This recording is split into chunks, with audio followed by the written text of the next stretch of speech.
கும்ப லக்னத்துக்காரங்களுக்கு மாரக ஸ்தானம் எது, மாரகாதிபதிகள் யார், அந்த மாரகாதிபதிகளுடைய திசை எவ்விதமான பலன்களை கொடுக்குங்கிறத நாம் இந்த பதிவில் பார்க்கலாம்.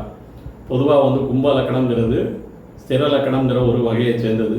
இந்த ஸ்திர லக்கணத்துக்கு 3ஆம் இடத்துக்குரிய கிரகமும் 8ஆம் இடத்துக்குரிய கிரகமும் மாரகாதிபதிகள் ஆவாங்க. அப்படின்னா இங்கே 3ஆம் இடத்துக்குரிய செவ்வாயும் 8ஆம் இடத்துக்குரிய புதன் இவங்களுக்கு மரணமோ இல்லை மரணத்துக்கு சமமான துன்பங்களையோ தன்னுடைய தசாப்தி காலங்களை கொடுக்கறதுக்கு உண்டான வல்லமை பொருந்திய கிரகங்கிறத நாம் அறிஞ்சிக்கலாம்.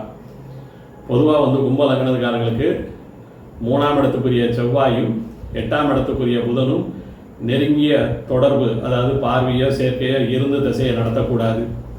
அதே மாதிரி 3ஆம் இடத்துக்குரிய செவ்வாயும் 8ஆம் இடத்துக்குரிய புதனும் மற்ற தீய ஸ்தானங்களான 6ஆம் இடத்துக்குரிய கடகத்திலேயோ இல்லை 12ஆம் இடத்துக்குரிய மகரத்திலேயோ இருந்து திசையை நடத்தக்கூடாது.